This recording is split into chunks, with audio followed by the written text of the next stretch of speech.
Hello.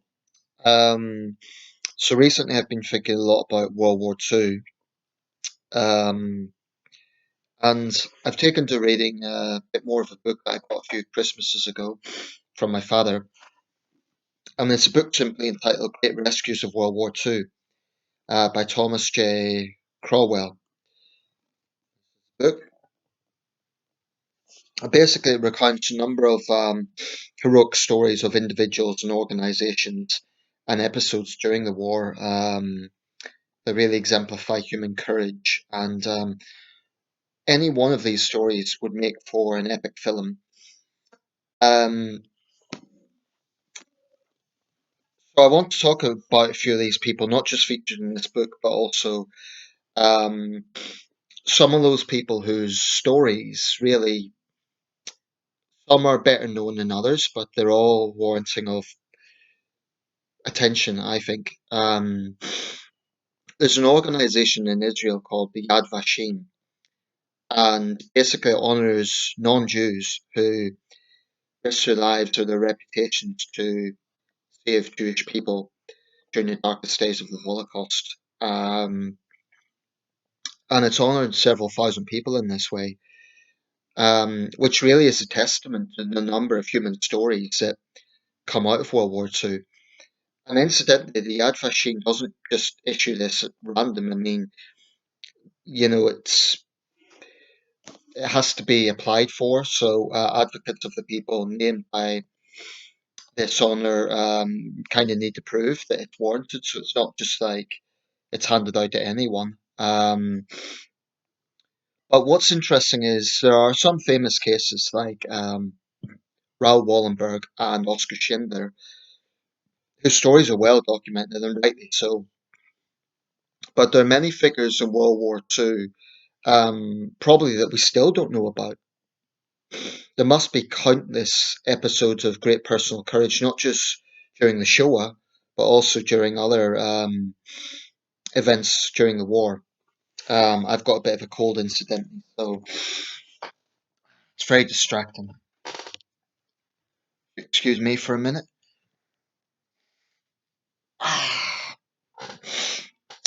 Not a pleasant feeling. Anyway, I want to just talk briefly about some of these people. It would be absolutely impossible to cover them all in one video. And the people I'm going to talk about are themselves perhaps among the better known examples, but I've tried to include a mix of people. They were all honoured by the Yad Vashem except for one who was of Jewish descent, but equally brave. I'm just going to talk about some of these people. And if I make any mistakes in pronunciation, apologies for that. So these are people from all nationalities, all walks of life, but through various reasons, either through maneuvering, um, bribery, um, being part of underground movements, for various reasons, they save lives. So here are some examples. Ho Fang Chan, he was the Chinese consul general in Vienna during the war, by issuing visas to as many as 2,000 Jewish people in occupied Vienna. Um, he saved their lives, and he'd done this at great personal risk because he was going against instructions from the Chinese government of the time. Although they were an allied power, at this time they were trying to get Western support against Japan because Japan and Germany at the time were technically allies, but there was still some grey area in that. So through his maneuverings, he tried his best to save as many lives as possible. Many people, many of the Jews that he saved through this visa issuing ended up in Shanghai, and their descendants are alive to this day. He's been called the Chinese Schindler, Ho Fang Chan. Then we have Corrie ten Boom. She was a Dutch Christian civilian who took great personal risk to herself by hiding Jews in Amsterdam in her Amsterdam house. And she was actually sent to Ravensbrück concentration camp.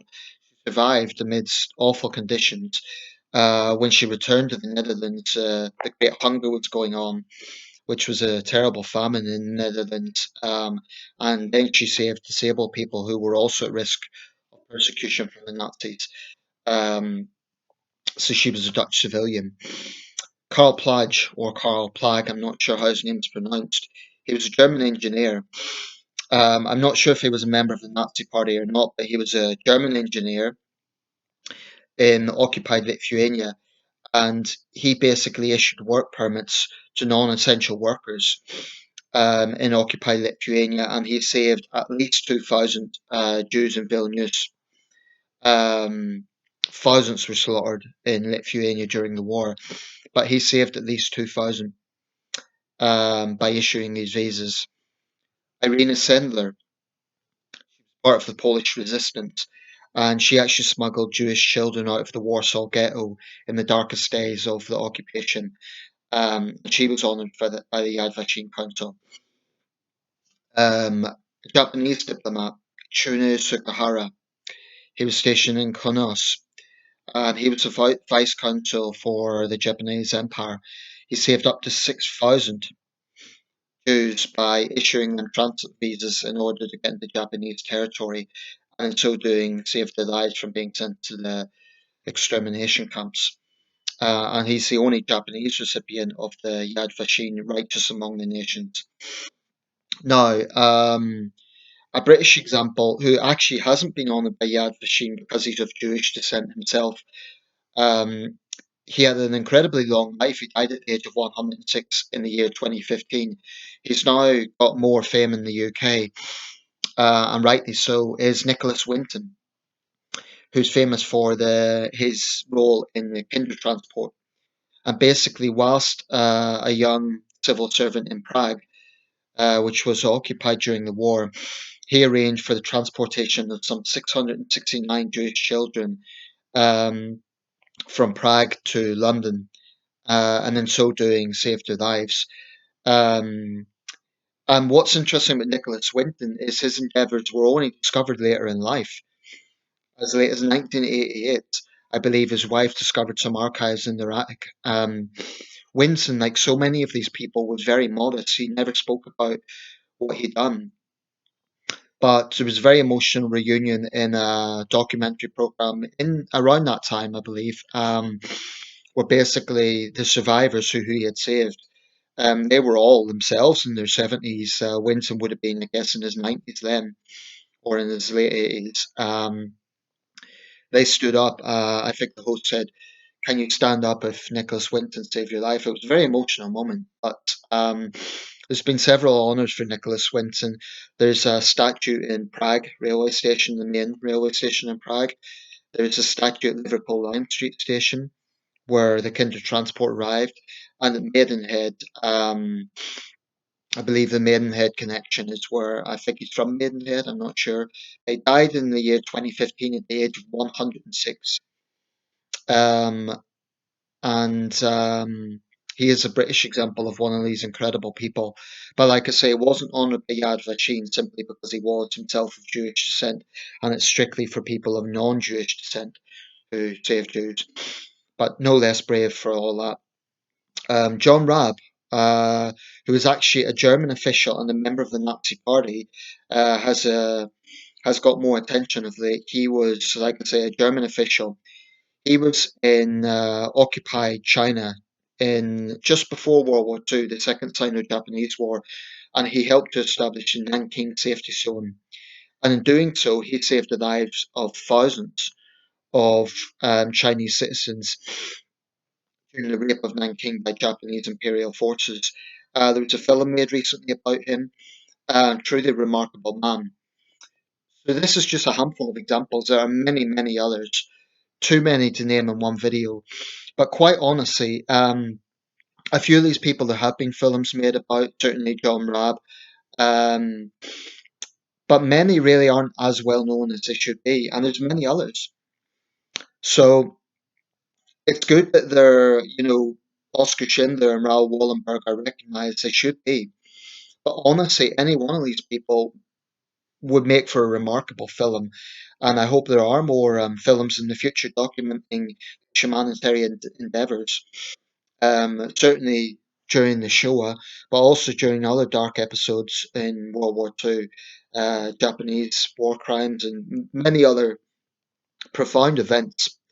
I mean, World War II was arguably the biggest, most significant event in human history in some ways. Certainly the biggest conflict. So there must be countless unknown stories. I'm sure there's many stories that still haven't been told. So it's good the Yad Vashem recognizes this, but there's many other incidents and episodes, I think, from the humility of those involved or simply from not being known because of the chaos of war. Um, I spoke recently about a young Welsh journalist, Gareth Jones, who, before World War II, went to the Soviet Union and exposed the Holodomor. So I'm very interested in these sort of human stories, and there's so many unsung heroes in history, and I'm fascinated by these sort of stories. So thanks for watching, and like I say, there's many of these people. If you know of any, feel free to write them in the comments.